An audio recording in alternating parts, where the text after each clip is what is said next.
Okay, good morning, everyone. I want to welcome you all to our Environment and Energy Forum today. My name is Noah Sachs. I'm a professor here at the law school, and I direct the Robert R. Marriage Center for Environmental Studies. We are co-sponsoring this event along with the Richmond Environmental Law Society, and we're glad to see you all here. These are really important issues in the campaign. I want to welcome President Ed Ayers and our Provost Steve Allred, Dean Wendy Perdue. This trio has been enormously supportive of me and of environmental learning at the university, and also of campus sustainability.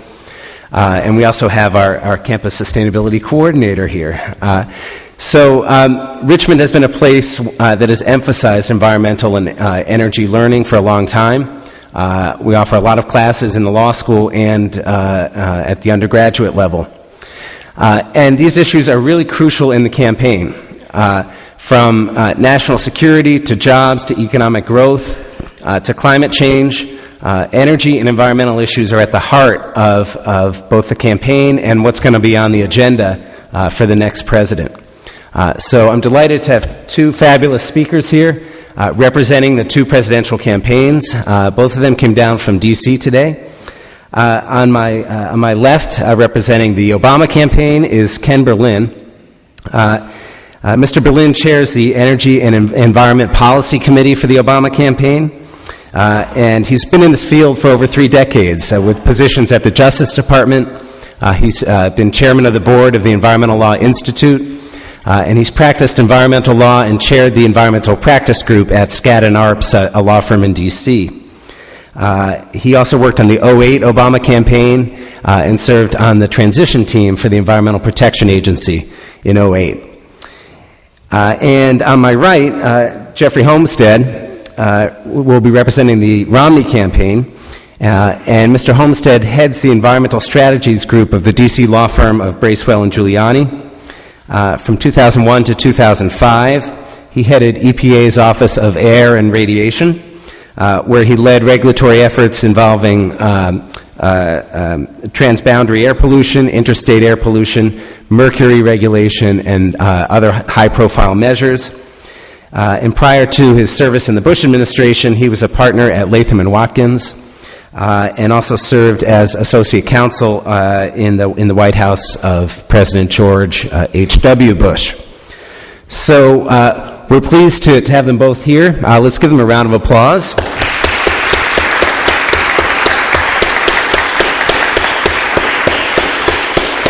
And the format for today is that each of them will have 10 minutes to speak, to give an opening statement.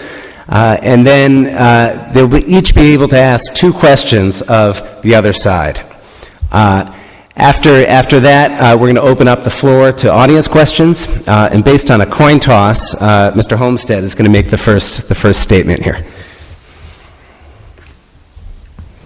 I never saw the coin toss, so I'm going to trust you that... I'm delighted to be here, and I must say, I've been to Richmond a number of times. I've never been to this campus, but it's gorgeous, so I'm envious of those of you who get to spend your time here, and thank you for inviting me. 10 minutes isn't very much time, so I just wanted to cover maybe 3 things. First, I wanted to just give you a bit more about the way I come to all these issues, and I think the way President Romney comes to them.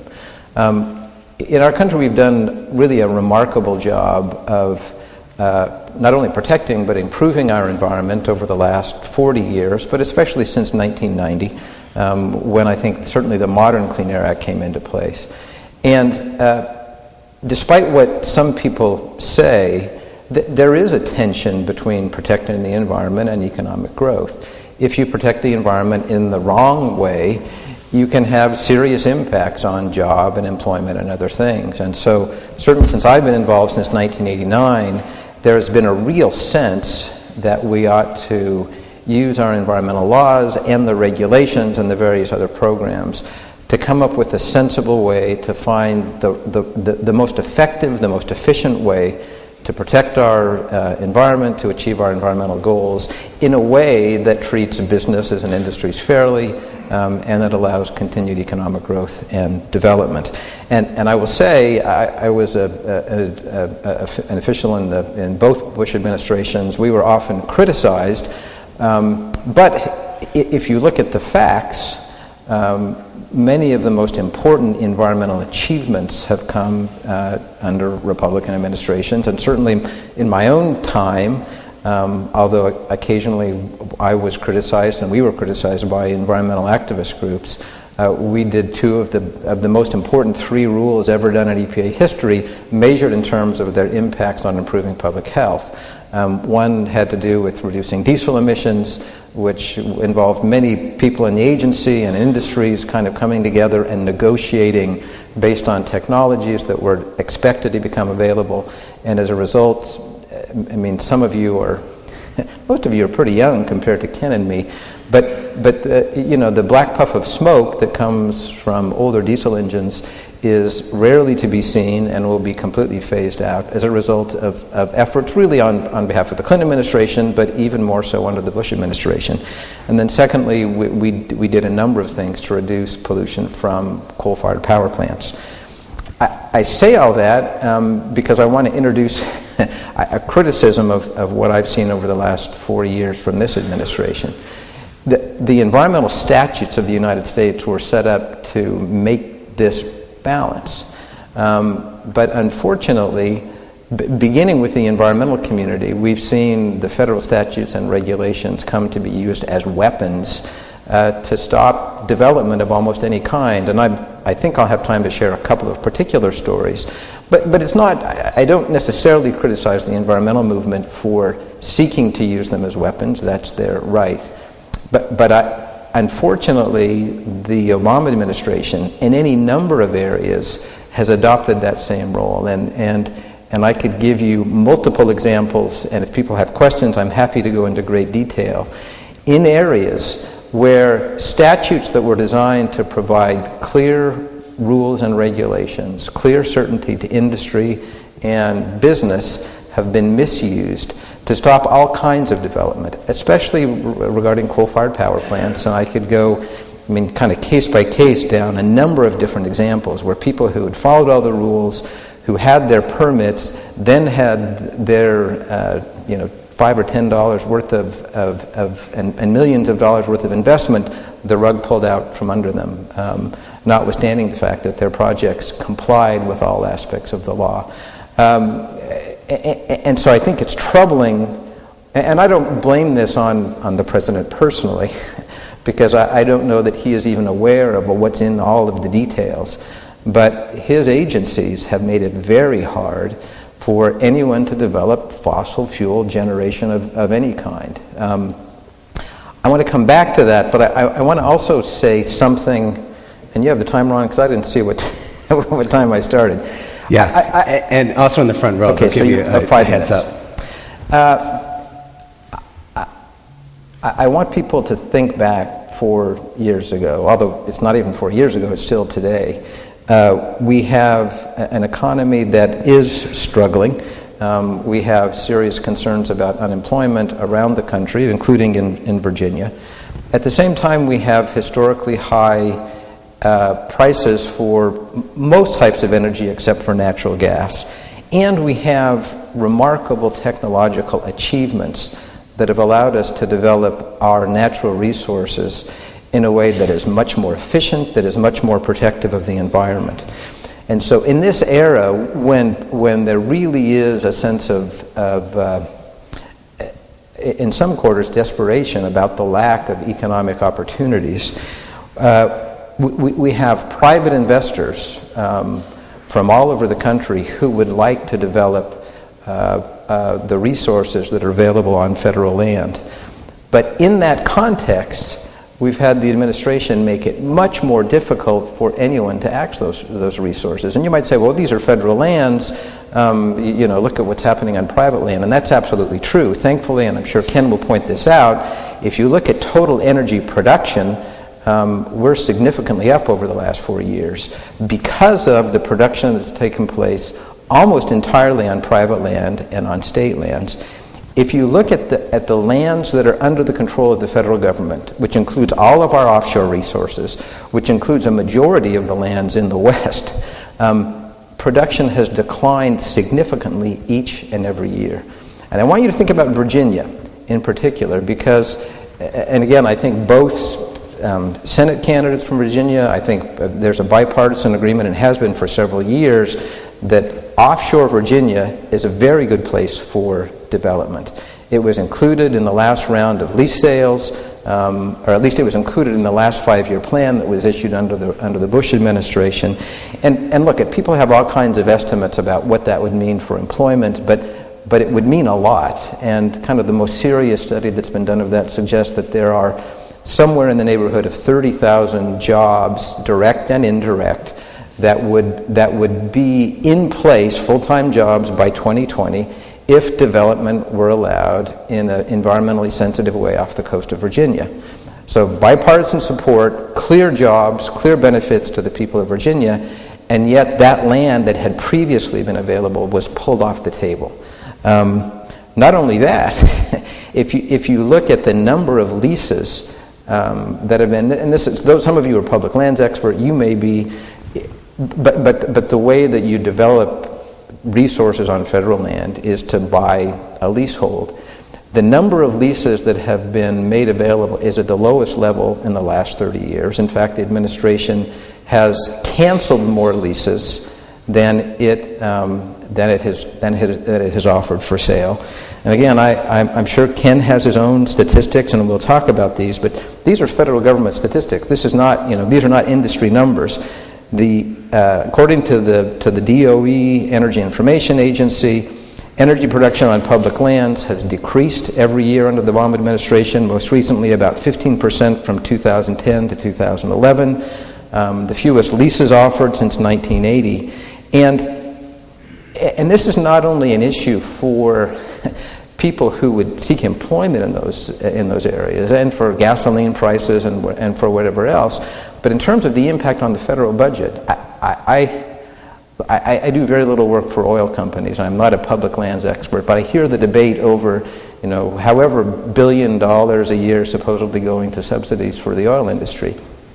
I'm not in a position to say whether those are subsidies or not, but I can tell you that number is trivial compared to the amount of money that is foregone because of the payments that would have gone to the federal government if we just had historic levels of energy production on federal lands.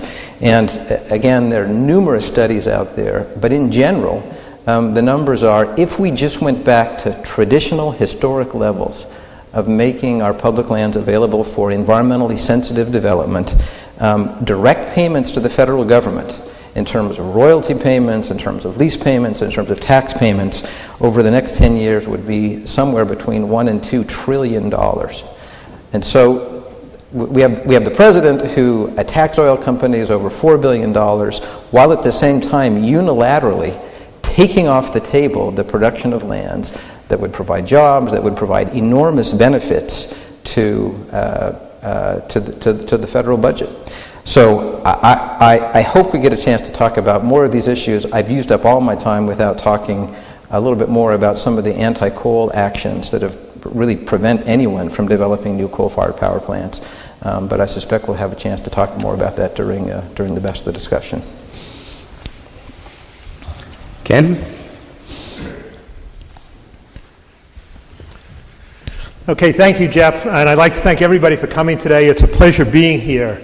If I were doing this debate 10 years ago with Republicans, this would be a very different debate than it is today. I think the Republican Party's views on environmental and energy issues have changed very, very substantially. Energy and environment, in the first part of my career, was 100% bipartisan. It's not now. And I think as a result, this election, there's a tremendous amount at stake in this election. And what I'd like to do is give you a few examples of that. I don't have time in 10 minutes to go through everything I want, although hopefully I'll be able to do that as we go along. But what I'd like to do is talk about some of the fundamental ways in which the Democrats and Republicans look at energy and environmental issues differently today. And in doing that, talk some about the accomplishments of the Obama administration. Let me start off first by saying that we believe that transitioning to a clean energy economy is critical not only from an energy and environmental standpoint, but also from an economic standpoint. We think that clean energy is going to be one of the great industries of the 21st century. It's going to be a leader in innovation in the 21st century. It's going to create trillions of dollars worth of business with associated jobs involved in that trillions of dollars worth of business. And prior to this, on virtually every major new innovative technology, really since the automobile at the start of the 20th century, the United States has been the leader in the field. We may not be the leader in the field this time. And we think that would be a disaster, and there's a huge amount at stake in this election relating to how we transition to a clean energy economy. Now, why is this a hard issue? Why can't we just say the federal government doesn't have to do anything, let's just leave this out there as an issue? Well, clean energy is different than a lot of other industries. And if you think about it, for example, the iPhone. When the iPhone came out, according to Walt Isaacson in his biography of Steve Jobs, it cost twice as much as any other phone on the market. But yet they sold millions of units. And how'd they do that? They did it because, as Steve Jobs said, this was an insanely great new technologies. Well, insanely great new technologies don't matter in the energy field. In the energy field, all you get is a bunch of electrons. You don't see the technology, you don't get any benefit from the technology directly, and the result of that is even slightly more expensive energy technologies can't be produced. They can't get to scale. There's tons of research on carbon capture and sequestration. I have people coming to me all the time about it. They need the funding to go out and develop these technologies if it's going to work. They can't do it completely on their own because there's not the proper market for it today. So if you want to develop these things, you've got to give support to these new industries. Almost all new energy technologies cost more at the beginning, often much more. If you look at the clean energy industry, the costs in that industry are rapidly coming down the cost curve. I would think that wind and solar will be fully competitive by either the middle or to the end of this decade. But right now they're not. So they need a bunch of tax incentives, stimulus spending, various kinds of support. Carbon capture and sequestration needed massive support. And we want to give that support, and Governor Romney doesn't. He opposes all of the things we're talking about here when we do that. So what have been the accomplishments of the Obama administration in clean energy? First, in the solar industry, we now have 100,000 people working in the solar industry, and that industry is at the very, very starting point for the industry. It's really getting close, if you look at it carefully, to a takeoff as its costs come down, but it still is producing 100,000 jobs. The wind industry is producing 75,000 jobs a year, and in the last 4 years, 35% of all new electric generation in the United States has been wind. The automobile industry, we've seen tremendous progress in developing hybrid and clean cars. The estimates I've seen are that 150,000 people are employed now and working on essentially clean cars in the car industry. And I can go on. I think we've done critical regulations designed to clean up existing fuel sources, which we might have a debate about as we go forward, but we have critical reservation things that are out there. And what are the results of that? The results have been, in the Obama years, we've doubled the amount of renewable energy in the United States. We have a foot in the door on creating this great new technology of the future. And we've seen CO2 emissions, and this is an important point, drop from, just by dealing with clean energy, drop from 6 billion tons a year to about 5.2 or 5.4 billion tons a year. I think that's a greater drop than occurred in the EU during this time period. And that's from this trying to do these changes in this, that, in automobiles and other things. We do that. Now, as far as coal goes, first of all, actually remarkably few new coal plants have been built in the United States since 1990, forgetting just the Obama years. The number of new coal plants is very, very low. And there are a lot of reasons for that, but the way we've approached that, I think, is we have said we 100% support coal, we 100% support transitioning to a clean coal industry. And in the stimulus package, there were about $3 or $4 billion for carbon capture and sequestration. Even more important, in the Waxman-Markey bill in 2010, the Waxman-Markey bill provided literally tens of billions of dollars to clean coal technology.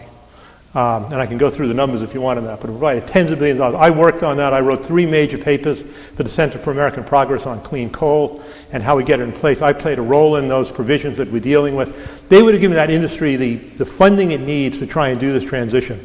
We don't know 100% sure it works, but the current model may not work so well either, as we're seeing on this when we go forward.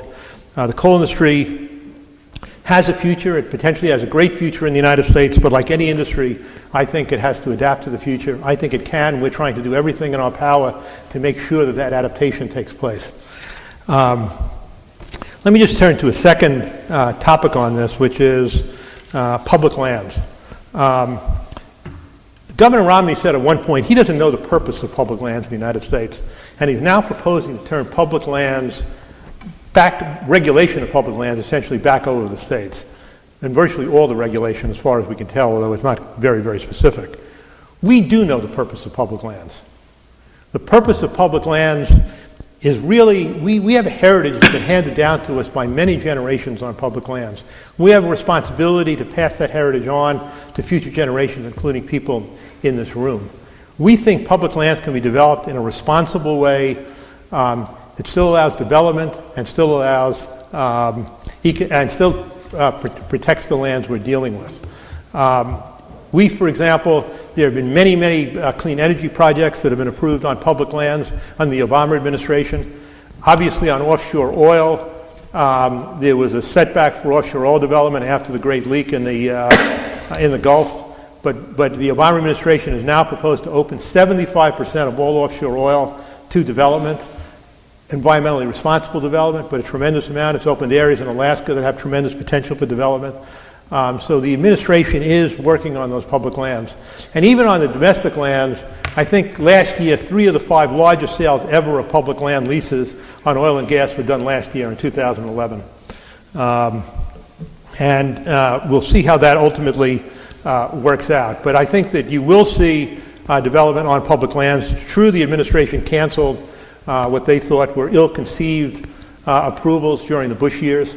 But there are a lot of things that happened in the Bush years that were overturned by not only by the administration but by the courts. A high percentage of their environmental regulations were overturned also. Let me just deal with one other issue. I'll deal with this question of regulation and questions and answers. But let me talk for a minute about oil and gas and development.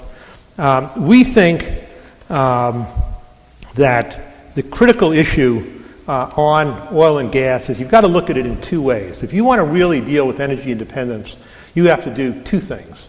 One is you have to have an all-in approach that deals not only with more production, but also deals with reducing the amount of oil used in the United States. And then you then eventually have a curve that intersects where you've now got the energy you need. We also think, though, that you can't have energy independence just through domestic production, because you can't have price independence. Oil is part of an international market. If we have oil here for $80 a barrel and it's $120 in Europe, that oil is going to go right to Europe the next day. It'll balance out.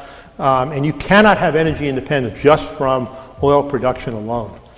You have to take other steps to reduce your dependence so that in fact you can protect yourself as much as possible. We'll never get to zero oil use, so I'm not suggesting that. But what the administration has done, it has done the other things you need to do to deal with this, almost all of which were opposed by Governor Romney. It's doubled automobile mileage standards. That's expected by 2020 or 2025 to reduce automobile use by 2.2 million barrels per day. It's given tremendous support to hybrid electric vehicles, natural gas vehicles, all the alternatives that are out there to gasoline, and it also supports the production of more gasoline.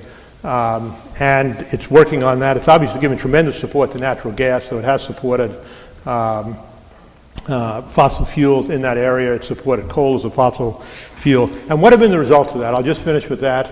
When President Obama took office, we were importing 11 million barrels of oil per day. Now we're importing 8 million barrels per day. The expectation is we'll get to 5.5 million barrels per day by 2020. And so we're taking the steps we need to take to reduce this. Our oil imports have dropped from 60% of our use to 43% of our use. So we think we're taking the needed steps to achieve the kind of real energy independence, which is both production and not being subject to price changes. With that, I'll stop. I think that if you look at this carefully, we are looking in the Obama administration to the future. We're looking to hand down a heritage to future generations that's consistent with the heritage that we were handed. We think we'll succeed in doing that. I think the Romney administration is largely looking to the past in these technologies. Now, saying that again is not saying we're anti-coal. We're pro-coal. We're talking about a coal that works in the future, and we're backing that talk with real money. We're not just backing it with a statement, we like coal. We're backing it with proposals. Thank you. Thank you, Ken. And now we'll turn to the question part of this forum. And so, Jeff, you'll have the opportunity to ask 2 questions of Ken, and then Ken, you'll have the opportunity to ask 2 questions of Jeff. Let's do both at the same time, and each person will get 5 minutes to respond. Okay, excellent. All right, now I'm back on.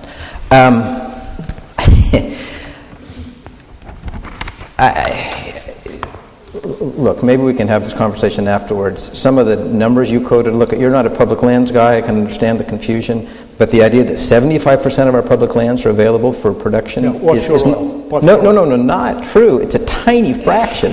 It is a tiny fraction. The new Obama proposal says 75%. That 75% of what? Of offshore lands? Yes. That's not true. It is a tiny fraction. It is true. I'm sorry. Okay. Well, we will follow up. That is simply not true. I have first a question for the audience. How many people here have taken, say, an economics course at a college level? And Ken, you too. I assume you've taken economics course. So here's my question for you. You talk about the energy of the future that's going to create jobs, so on and so forth. And that's why we need subsidies and direct grants. You know, the coal industry, great. Your example of why you support coal is we spent federal money to support all kinds of things that may be available 10 years into the future. And in the meantime, we've banned the use of any new coal plants that don't use that technology, which is not yet available. And we've mandated the shutdown of about 1/3 of our coal-fired capacity. So that's how we support coal. If there's something that's available 10 years in the future that we can spend more federal government on, that's how we support it. So here's the basic question. Question number 1. How is it that we are supposed to have a robust economy and jobs if the only jobs that are available are those that require federal subsidies? Well, first of all, okay, great. Very good question. Thank you. I appreciate it. Will you just ask your second question, too? Oh, sure. Second question. Sorry. I take issue, again, with some other things that, most of the drop in CO2 emissions, and there are a number of studies on this, are not because of the very small number of renewable energy sources that are out there. It's because of the price of natural gas. And virtually all of the CO2 reductions are from 2 things: the economic slowdown and the shift from coal to natural gas.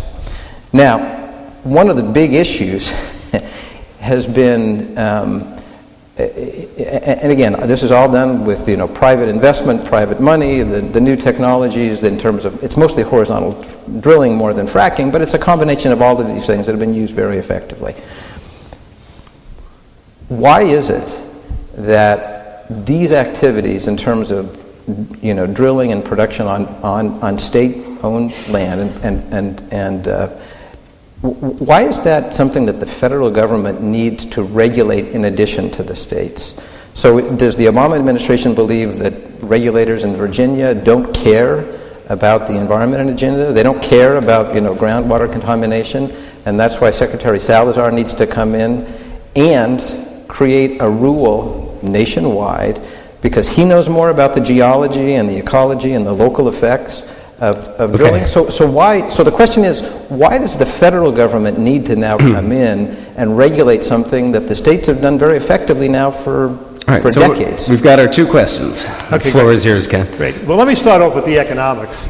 I think the key question on economics is, first of all, you've got to look at the whole realm of things that we're working on, but let's take one of the rules like the Mercury Rule. Jeff just said that these rules mandate the closure of coal plants. Mercury Rule doesn't mandate the closure. Essentially what it does, it says to every coal plant, you have to make a choice. You either have to put in the pollution control equipment you need to comply with this rule, or you have to do something else, which will in most cases be a combination of natural gas, maybe some energy efficiency. But whatever is done will create a tremendous number of jobs, because you've got to, if one of these plants closes down, it'll close down. There are a lot of very old, small coal plants. Those will arguably, they're going to have a hard time making decisions to put in pollution control equipment. Most of those plants are probably near the end of their life anyway. But we're not saying you've got to close anything down. What's really affecting the coal industry, the key economic factor affecting the coal industry, as Jeff implied, is natural gas. If you look at reports by various groups like Deutsche Bank and Barclays Bank, they're predicting substantial closure in the coal industry even without any environmental regulations because of the price of natural gas. Now again, we want to see a healthy coal industry. We want to put in the investment you need to help people do that. Now when we talk about investment from the federal government, we're talking about providing some funds that have huge multipliers on them, because the federal government's not doing any of this work. All this work is being done by small companies or medium-sized companies or large companies. When we give funds to the solar industry, whatever we put in is being matched by a huge amount of money from the industry that we're dealing with. So there's a tremendous multiplier effect on that, and the money gets out, and our X amount of money, our $26 billion or 16, I forget what it is, loan guarantees, for example, in the 1705 was matched by huge amounts of private capital and private spending. So we're not giving this only to people. The people who I'm dealing with on CCS come to us and say, we need something. It's not 100%. They're also raising large amounts of capital to do this. So I think the economic argument, I think you can make a very strong case that what we're doing is designed to lead to a stronger economy, both in the short term and in the long term. And we think that it will do that. Now, the second question was, why do we have drilling? Why do we have federal control over federal lands? Well, I think the answer is very simple, and that is federal lands tend to be a heritage of the entire country. They're not just a heritage of Virginia or North Dakota or South Dakota. They've been protected by actions by the federal government. They've been regulated by the federal government for, a couple of hundred years, and certainly 100 years in a lot of cases. We think that they can be regulated very, very effectively by the federal government. Doesn't mean the federal government and states don't work together on these issues all the time. They do. Any project I've worked on in the West also has state involvement in heavy state involvement in what we're doing when we do these projects. It's not just the federal government sitting there on their own. It can push them to do things they don't want to do. That doesn't always happen. So I think you can have that done. I think on offshore oil leasing, you're going to see a big increase in offshore oil leasing in the next few years. And it was 75% of all lands with known reserves, I think is the right way to describe it. Well, we'll take a look. The president has done a policy on that that'll be out there. But in any event, now that we're past the crisis in the Gulf, we have stronger regs. We should see a big increase in production. We've opened up key areas in Alaska that have not been opened in the past. And if you look at oil production, during the 8 years of the George Bush administration, I have the chart right in front of me, oil production dropped in the United States every single year of the Bush administration. And it's gone up every single year of the Obama administration. This is the first time since 1970, I looked at the chart, I think it's the first time, we've had 3 straight years of increases in oil production in the United States. Now, some of that, of course, is from work on private land. Some of it is from the new sources we found as a result of fracking and things like that. But still, what we're seeing is a very, very big increase in this use. And we're seeing EIA predict, the Energy Administration Agency is predicting that our current 5.6 million tons a year, 5.6 million barrels per day, is going to go up to 8 million barrels per day by around 2020 on its most optimistic case, and then stop. So we don't have unlimited amounts even with this taking place.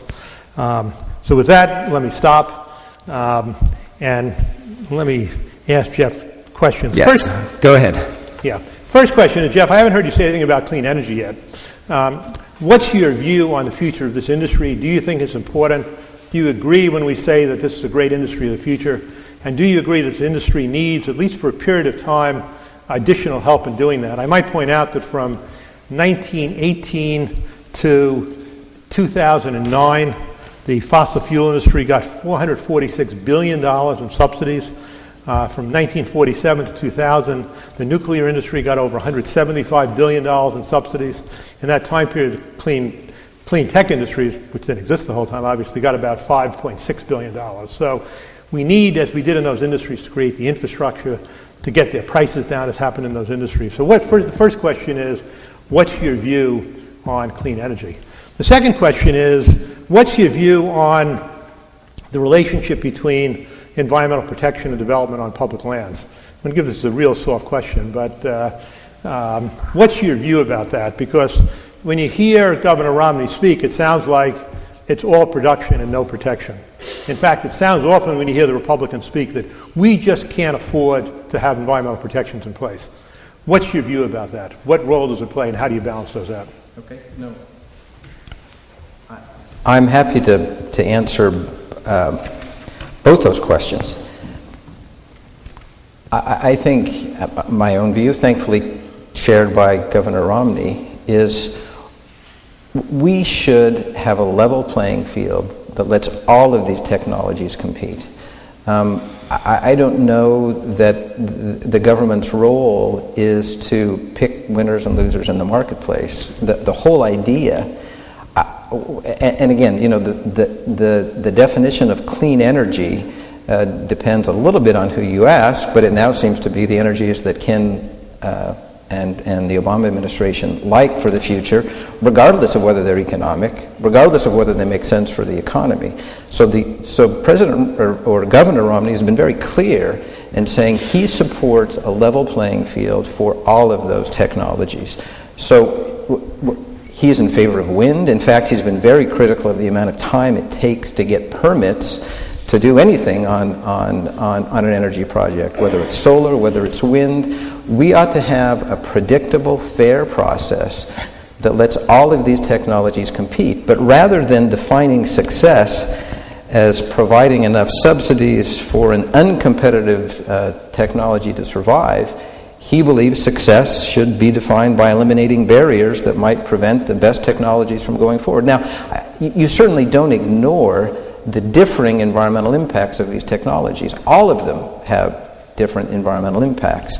And there are in place laws and statutes to make sure that all of those are treated fairly. But I don't think, look, I've been hearing for years that we just need a little bit more subsidies for this technology or for that technology. And soon they'll come into its own. And look, we've seen around the world what happens. I mean, the Germans, who for years have provided very handsome subsidies, have now realized that that's no longer economically sustainable. So where are they getting their new power from? 28 new coal-fired power plants, because they can't afford to have a competitive economy if it's run on solar. The Spanish system, where they provided very heavy subsidies for a number of years, has caused huge fiscal difficulties. So let's not have the federal government doing that. Let's have federal government support, and I think both the President and Governor Romney agree on the key importance of basic research and development, on the DARPA model, where we're providing federal money for basic research. But you can't use regulations to overcome economic reality. And if we want to have a competitive, productive economy, we can't insist that we're going to get all of our power from sources that are much more expensive than the rest of the world. It just won't work. Now, in terms of development on public lands, Governor Romney has been very clear that he supports all of the there's an official technical word. There are millions and millions of acres onshore and offshore that are restricted from development. So, and it's not just natural parks, although it is natural parks. It's not just, important monuments, although it is federal monuments. It's sensitive areas that are offshore, sensitive areas that are onshore. Those are off the table, and he's never said we should put those. But in the state of Nevada, 85% of the land is owned by the federal government. And how much of that land is available for development? Very, very little. Now, you can get a BLM permit. Takes, according to the BLM, on average about 307 days. Whereas to do the same thing in the state of Colorado, which is a pretty green state, it takes 20 days. In Ohio, it takes 12 days. So there has to be the right level of protection, but you can't take all that land out of development without having serious economic repercussions. Now, the other thing I would say, clearly, I think the private sector should be congratulated for the increase in production, but almost all of that is from private and state-owned lands. Again, according to this administration's own estimates, the amount of oil and gas production on public lands has decreased every year. Now, some of that was clearly the Macondo, where things were put on hold, although, again, the administration was held in contempt for having twice imposed an illegal moratorium contrary to law. But putting that aside, even from 2010 to 2011, production on public lands decreased. When we have better technology today to provide safeguards, to have only one location where you can drill out for miles and miles using horizontal drilling. So I think that the balance has been struck in the wrong place for the American people and the American economy, because it is clearly possible to protect those public lands while allowing economically sustainable development. Thank you, Jeff. At this point, we'll open the floor for questions.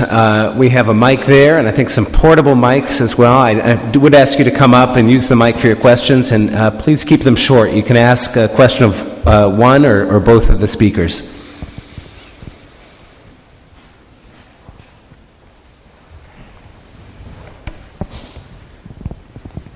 Following on those topics, I'd like to hear from both of you about what your position is on the Keystone Pipeline.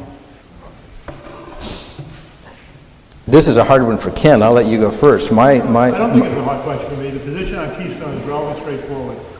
President Obama looked at the Keystone Pipeline and decided that the environmental impact statement was inadequate because of the analysis it did on the pipeline route through Nebraska.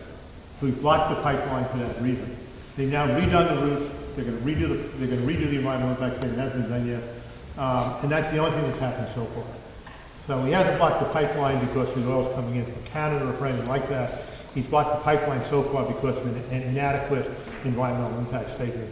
I think we want any project back that doesn't do a good environmental impact statement. Republicans in Nebraska oppose the pipeline also because of the route it was taking. So I think what was done so far makes a great deal of sense. Well, I'm glad you think that. I don't know very many people who believe in energy security or economic prosperity, or the majority of the American people think it's been good to hold that project up for 4 years. Look, there are thousands of miles of oil pipelines throughout the United States. The only thing that's different about this one is that it brings oil in from a source that environmental activists oppose. It's naive to think that that's not going to be developed. If we don't buy it, it's going to go somewhere else. And why not be dependent on our closest ally and have that pipeline approved? Governor Romney, you can only study these things so long before you have to make a decision. He's been very clear in saying that all of the studies are more than sufficient, and that one of the first things he would do is approve that pipeline. I would predict, Governor Romney said the first day in office he would approve the Keystone Pipeline. If he does that, I would predict the second day in his office it'll be reversed by the courts because it's not an adequate environmental impact statement. But it's a presidential decision. The president is not subject to that. Well, anyway. Okay, next question. Mr. Holmstead and Berlin, thank you for being here. I'd like to suggest to you that a large part of your conversation and debate here today appears to be the subtext is coal versus oil. If economics are, in fact, a principal determinant of energy in this country, why would either of these be used when the MMBTU cost of natural gas is anywhere from a third to a fifth of either of them? Well, again, I'm happy to answer that. If I suggested that Governor Romney would in any way choose one over the other, I was incorrect. I think the marketplace should decide where those fuels can best be used. So, as you obviously know, the price of natural gas has been pretty variable over many years. There are certainly a lot of people who project that we're in a new era of natural gas, and if that's the case, the market will decide to produce energy and to fuel our transportation fleet with a lot of natural gas. And you may be aware that's simply based on the economics and the BTU content that you're talking about. There are a number of private sector initiatives to convert existing, especially heavy-duty engines, to take advantage of the availability and the abundance and the affordability of natural gas. But I don't think it's the government's role to decide, which of those is going to be used. I think we put in place the right regulations, and then people who actually have skin in the game make their determinations based on what they believe. So Governor Romney is not, believe that the federal government should be choosing one over the other, but we should be putting in place appropriate rules and regulations and letting the market decide which one is best for our economy. I agree. May I have just a follow-up? Let's not do that, since there's a line behind you. Thank you both for being here today. I just want to kind of get a little bit more of a philosophical viewpoint from both of you.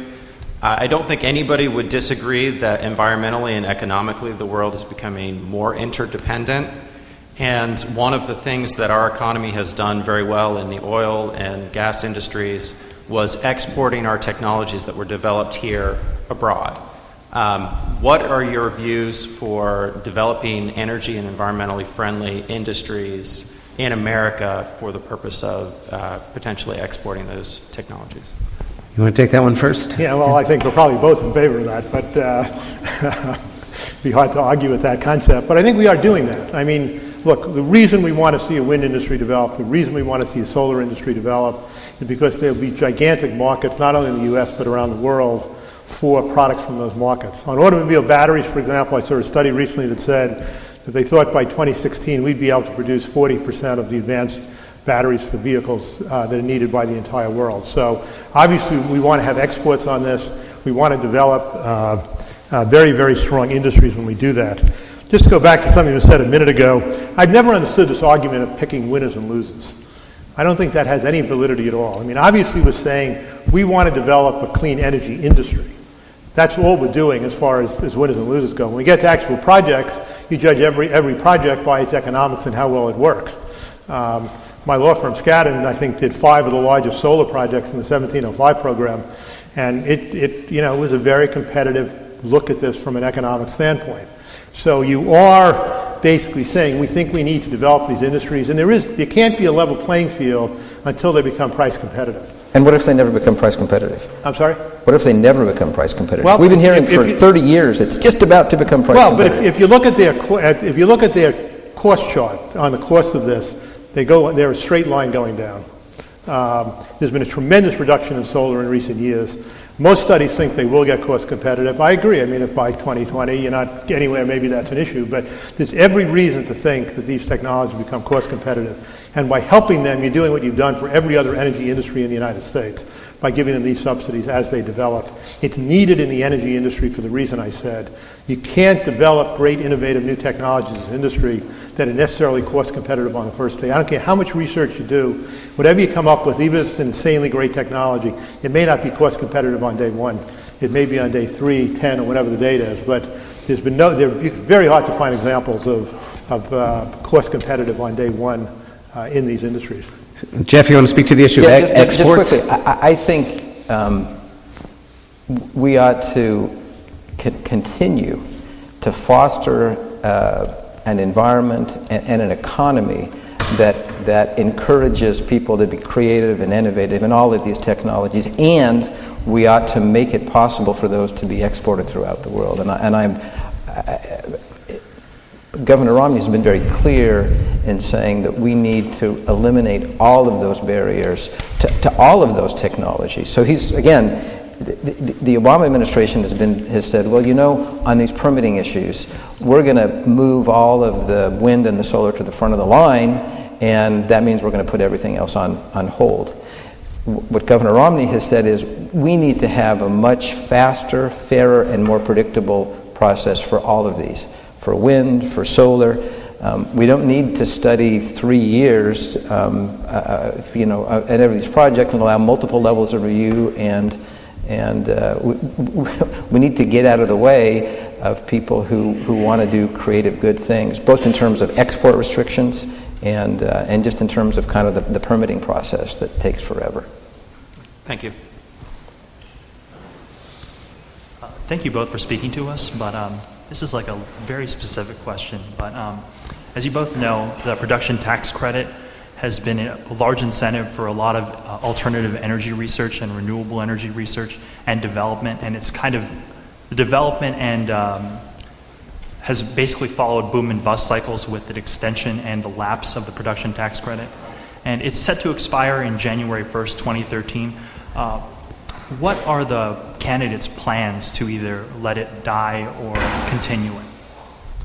Well, I'll start. I mean, President Obama supports extending the production tax credit on wind. And wind's a good example of what's going on.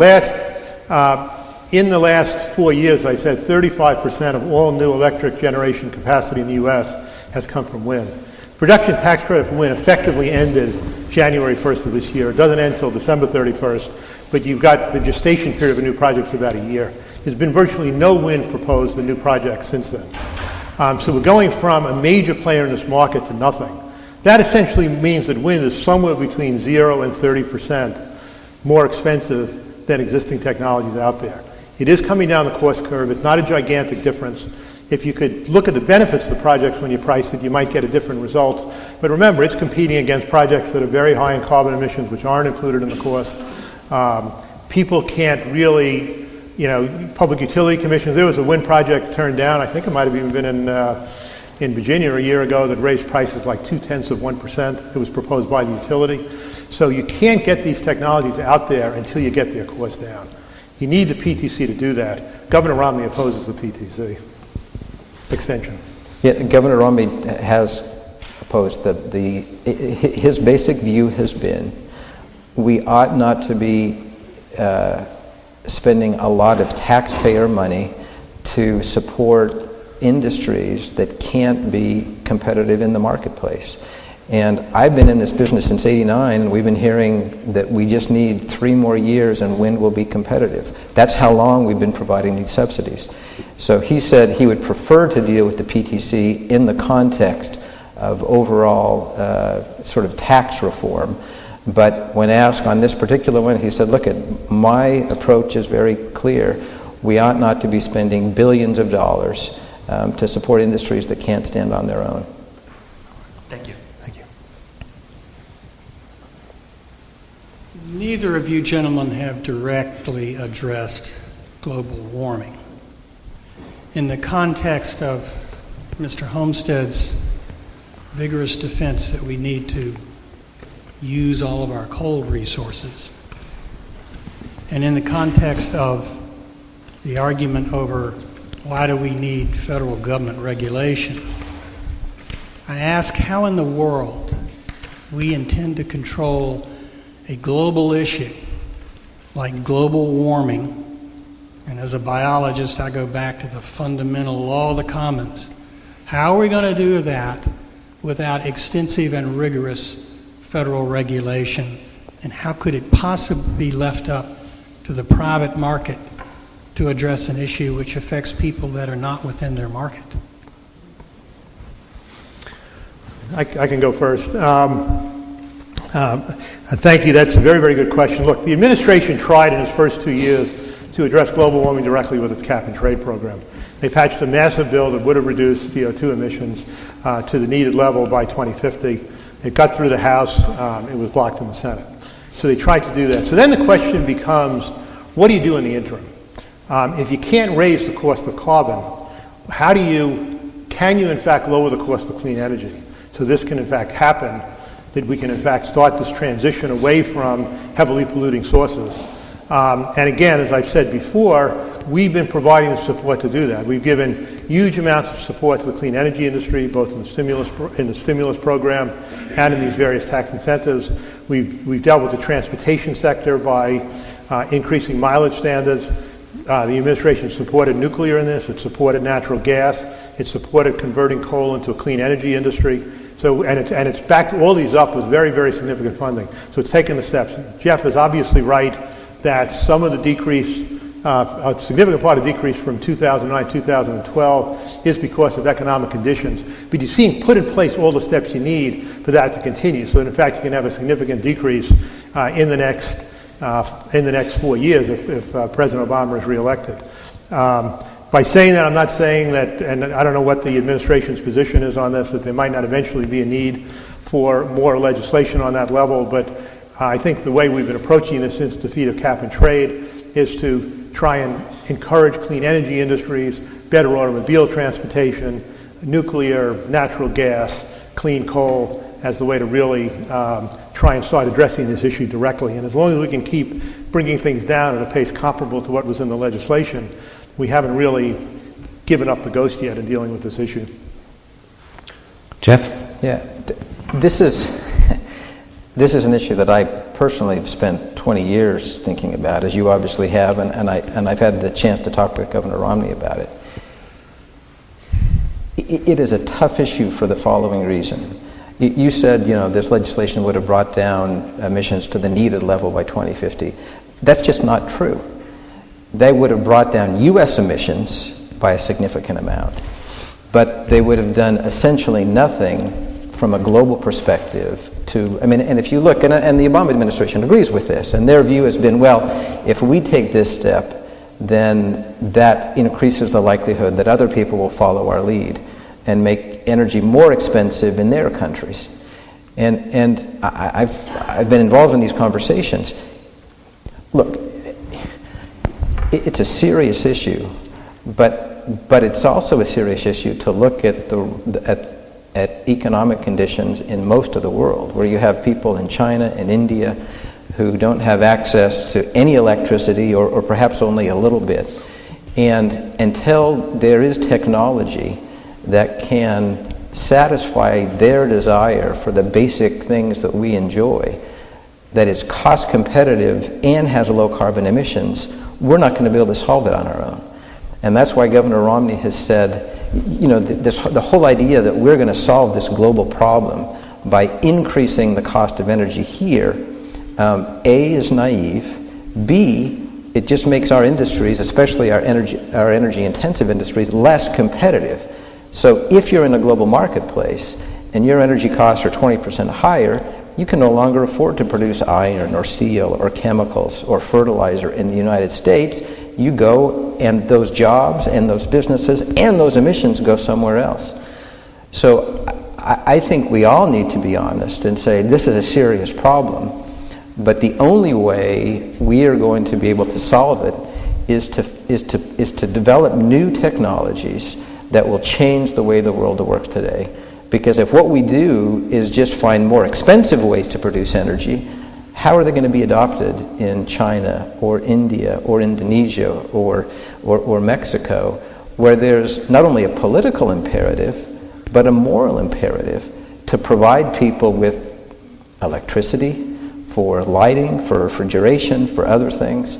People have come to expect that they will have basic transportation options, all of which today can be provided at a much lower cost using fossil fuels. So I know that this is one area where I think there is agreement. The most important thing we can do is to continue to provide public support for the kinds of basic R&D that can eventually be commercialized and be cost competitive with all these other things. If we just, I'm sorry, Ken, I'm amused that you talk about all the support that the Obama administration has given. What that means is they've taken enormous amounts of taxpayer money and given it to industries that they label as clean energies. And that's not a sustainable model. Let's look at the basic research that will solve the problem instead of doing something that may make us feel good and reward people who are political supporters. Right. Okay. Can I just respond to that quickly, because it's such an important question. When you say it's not sustainable, I'm not sure history really supports that. If you look at, again, the $445 billion in support we've given over the years to the oil and gas industry. Look, our goal is to have, let me speak now from the coalition. And by the way, I have no idea where that number comes from, so I'll good. Send it to you. Good. My group, the Coalition for Green Capital, I'll speak for them rather than the campaign, is working to figure out how to do cleaner, cheaper, and more reliable energy.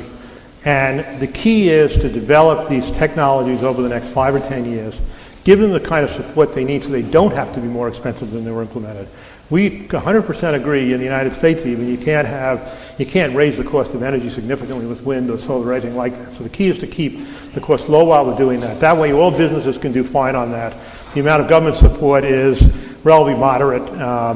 The Committee on Joint Taxation just said in the 2012 budget that the fossil fuel industry is still getting, I think they get $4.3 billion in subsidies this year and $40 billion over the next 10 years. It's hard to see Ken, that's why not they really what need it. That's not what the CBO said. What? That's not what the CBO said. The CBO said the vast majority of the federal subsidies go to wind and solar. And on a per megawatt basis, it's like hundreds of times higher. Well, the vast majority go to that if you, of course, count the stimulus package now. But historically, the oil and gas industry is, way, way further down the line in dealing with these issues. All we want to do is get these technologies cost competitive without raising costs in the United States. And I think, like in so many other areas that we all know, the United States has got to be a leader. If we're not a leader, the world's not going to do the right thing on many, many different issues. China's doing a huge amount now on developing clean energy industries. I'm not saying we do anything, we're not saying we do anything that hurts the government. We're trying to come up with, as Jeff indicated, a balanced negotiating approach on this. But in the end, the United States has got to be a leader on this if we want other countries to follow. We can't, with our immense production, our immense use of CO2, lag behind the rest of the world in addressing these issues. Okay, I see we have 3 more questioners left, and you all can ask your questions. I'm going to ask that you keep them very short and the responses short, and we'll end in about 10 minutes. Okay, short answers. Short answers. Yes, go ahead. Okay, I'm going to switch the topic just a little bit to a local issue. It deals with stormwater in the Chesapeake Bay. Over the years, regulations have been agreed upon between the EPA and the states 3 different times. They've had 3 different agreements, and none of them has gone anywhere to cleaning up the Chesapeake Bay. Recently, as I'm sure you're both aware, in 2010 we started the TMDL agreement between the states and the EPA to clean up the bay by 2025. My question would be to you, Jeff, what assurances will we have from Governor Romney that he won't try to put that burden back on the states and let them clean up their own areas, because 3 times they've tried it and 3 times they've failed? I honestly don't know enough about that issue, so I wish I did. I recognize that it's an issue, but as far as I know, so I just have to say I'm not in a position to comment on that, although I know that he has made it very clear to me, at least, that what he wants to do is to continue to make environmental progress in all of these areas and to do so in the most efficient, effective way possible. And I suspect that's something we could both agree on. Well, I completely agree with Jeff, so I don't know enough about this issue to give a good answer. Sorry. My question is more about global climate change. In light of the Durban conference in 2011, there's international effort to reach a legally binding agreement on a number of countries to reduce global carbon dioxide emissions. And my question is, if your candidate's elected or re-elected, would they support a legally binding emissions reduction, or is that something that they wouldn't feel comfortable supporting? I mean, I don't know. I mean, we're obviously many, many years away from a legally binding agreement on climate change. So the administration has proposed various kinds of voluntary targets the rest of the world is buying into. I think a new round of negotiations on climate change has to be very creative, and it has to really deal with, this is my personal view, is deal with what I said earlier, and that is if you don't have a legally binding agreement, you've got to figure out all the measures you can to increase the dispersal and the deployment of clean energy around the world. I've been particularly working on it from the finance side. You can really lower the cost of a project very, very significantly by proper finance. We're working on that on the international level too.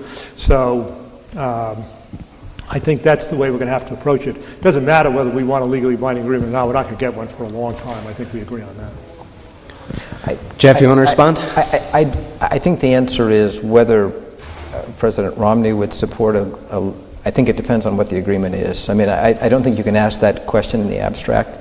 But here's my other caution, especially to young idealistic law students.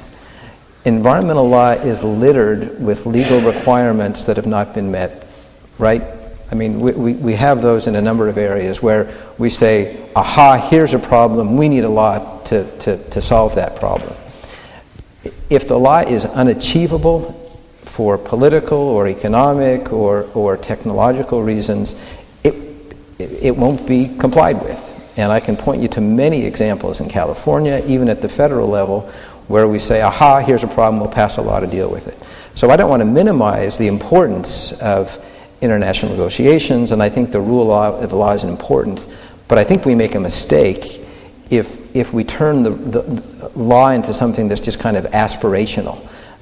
So I don't minimize Durbin or the importance of that, but I just, and this is not as a Romney surrogate, but in my own practice, I just think that, law and passing laws and, signing agreements does not necessarily solve all the problems that we wish that we could solve that way.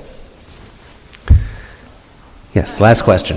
You've both spoken a lot about how the environment and the economy are connected, and I think that one thing most people would agree on is that the environment and public health are very connected, and I wondered if you could speak a little bit to how your two candidates feel industries such as the coal industry, while good for the economy, would affect public health, and then in the broader sense how they feel the environmental health and public health are connected. Well, again, one way to think about it is whenever regulation is passed, there's cost-benefit analysis done on the cost and benefits. And when you look at the benefit side, obviously public health is a major part of that. Now, they actually can't figure out the cost and benefits for every rule. There are costs and benefits in a lot of rules that come out. But if you look at something like the Mercury Rule, for example, which was a big issue here, I think the Mercury Rule estimates that between 4,200 and 11,000 premature deaths a year will be prevented by this rule, and 130,000 cases of aggravated asthma would be prevented by this rule. So they are looking at the public health benefits. How you add them in, maybe there's a question about how you do that, but they are looking at the public health benefits. I can't say the numbers are always the hardest when you do these kind of things, but I think it's a real attempt to do it properly. I think OMB in this administration, under Cass Sunstein, looked at this stuff, looked at these cost-benefit analyses very, very carefully. So I do think that's included when you talk about any of these rules. Again, I think we agree on this.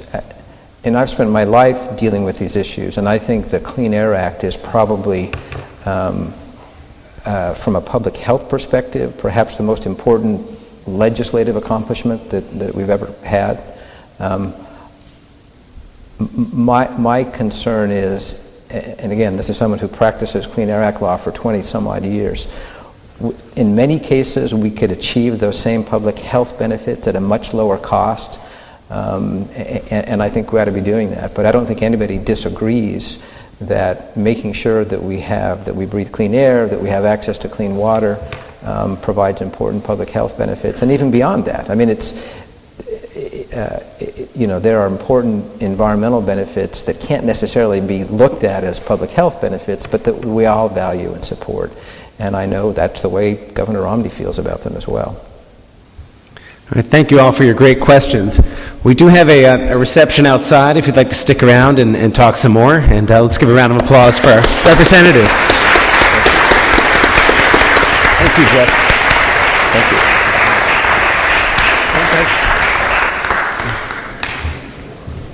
I will send you